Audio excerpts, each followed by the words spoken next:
In the rolling green countryside of southern Brazil, there is a sight so strange and so unexpected that it makes drivers on the nearby highway slam on their brakes in disbelief. It is not a strange rock formation or a historic ruin. It is a full-sized Boeing 737 passenger jet resting peacefully in a field as if it had gently landed there amongst the cows and the trees. This is not a crash site. This is a home, or more accurately, the lifelong dream of a man named Canoas. For years, he looked at this empty, forgotten airplane, and while others saw only scrap metal, he saw a palace in the sky, grounded on his own piece of earth. This is the incredible story of how one man bought a retired airliner and undertook the monumental challenge of turning it into one of the most unique dwellings in the world. But before we start our story, smash that like button, make sure you're subscribed, and hit the notifications bell so you won't miss any of our new, incredible stories. To understand the scale of this man's dream, you must first understand the object at its heart, the Boeing 737. It is, without exaggeration, the most successful and recognizable commercial airliner in human history. Since its first flight in 1967, this workhorse of the sky has become the backbone of the global aviation industry. It is the plane that truly democratized air travel, making it possible for billions of people to fly affordably to every corner of the globe. With its iconic nose shape, its low-slung engines, and its familiar interior cabin of 3 seats on each side of a single aisle, the 737 is a masterpiece of engineering and efficiency. Over 13,000 of them have been built, and on any given day, thousands of them are in the air, carrying people to business meetings, family vacations, and new adventures. But what happens when an airplane gets old? Like any complex machine, an airliner has a finite lifespan. After several decades of service, thousands of takeoffs and landings, and millions of miles traveled, they are retired. Many of these retired giants are flown to vast aircraft boneyards, sprawling desert facilities in places like Arizona and California, where the dry air prevents corrosion. Here, they sit in silent, ghostly rows, waiting to be stripped for valuable spare parts or, eventually, dismantled by massive machines. It is in these boneyards that the life of a passenger jet usually ends, but sometimes one of these forgotten giants is given a second chance, a new and completely unexpected purpose. And that is where our story's protagonist, a man with a wild imagination, comes in. Our story begins with a man known to his friends and community simply as Canoas, a hard-working farmer and entrepreneur from the state of Rio Grande do Sul in southern Brazil. Canoas had lived his entire life on the land, but his dreams were always in the sky. Since he was a young boy, he had been fascinated by airplanes, watching them soar overhead and imagining the distant places they were going. He dreamed of becoming a pilot, but for a man of his humble origins, that dream was always out of reach. But Canoas was not the kind of man to let a dream die easily. He made a vow to himself. If he could not fly an airplane, then one day he would find a way to own one. For years, this seemed like a fanciful joke, but as he grew older and his businesses became more successful, the joke began to transform into a serious, if eccentric, plan. He began to research what happened to old airplanes. He learned about the boneyards and the process of decommissioning, and he discovered that it was, in fact, possible for a private citizen to buy a retired airliner. In 2008, he found his target. It was a Boeing 737 built in 1978 that had flown for many years for the now-defunct Brazilian airline VASP. The plane was no longer airworthy and was scheduled to be scrapped. After a long and complex negotiation, Canoas did the unthinkable. He bought the entire 40-ton, 110-foot-long fuselage of a Boeing 737. Now, he faced an even greater challenge, a logistical nightmare that would have stopped most people in their tracks. He had a giant airplane fuselage sitting at an airport, and he needed to move it hundreds of kilometers to his rural farm. An object of this size cannot simply be put on a regular truck. The process was a monumental feat of planning and engineering. First, the wings and tail had to be removed. Then, a specialized, extra-long, wide-load truck was brought in. The massive, hollow tube of the fuselage was carefully lifted by cranes and secured to the truck's flatbed.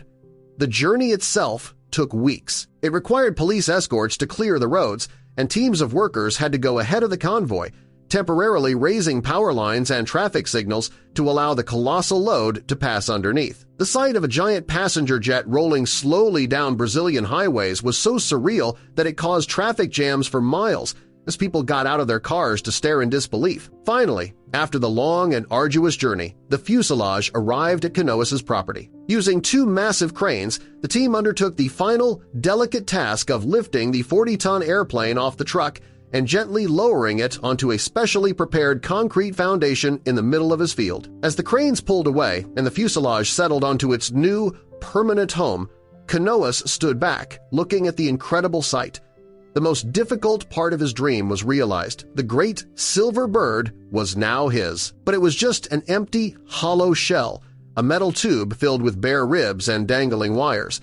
The even harder work, the work of transforming this empty shell into a home, was just about to begin. For any ordinary person, the sight of a hollow, 110-foot-long metal tube in their backyard would be a daunting, if not terrifying, problem. But for Canoas, it was a blank canvas. For the next several years, he dedicated almost all of his free time and resources to the monumental task of transforming the retired Boeing 737 from an empty shell into a functional and beautiful space. The first step was to gut the interior completely, stripping out the old, frayed wiring, the original flooring, and the decades of accumulated grime, leaving only the bare metal ribs of the fuselage. Then came the immense challenge of installing the infrastructure. How do you run plumbing in a curved pressurized tube?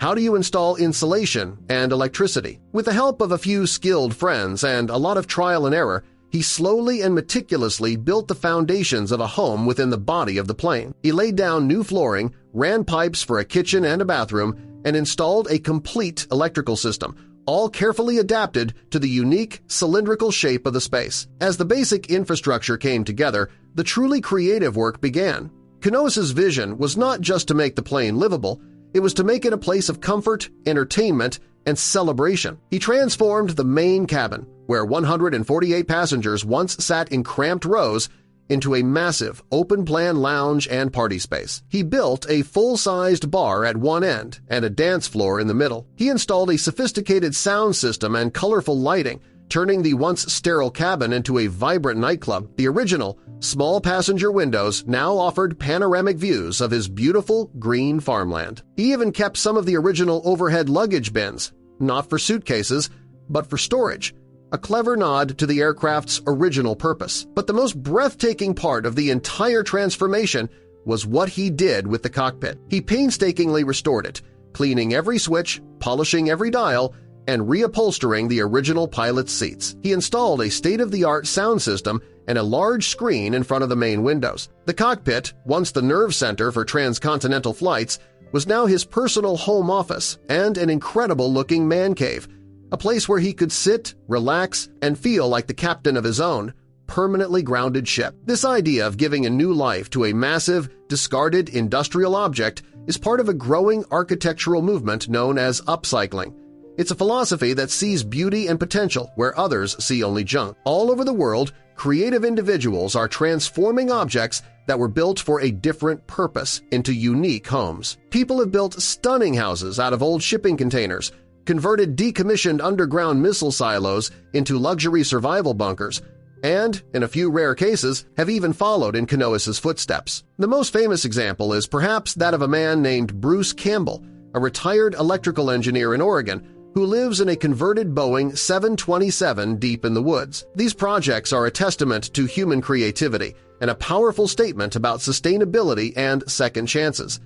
Back in Brazil, after years of hard work, Canoas' project was finally complete. The once-forgotten, decommissioned airliner had been reborn. From the outside, it was still unmistakably a Boeing 737, a surreal and stunning sight resting in the Brazilian countryside. But inside, it was a warm, inviting, and truly one-of-a-kind space.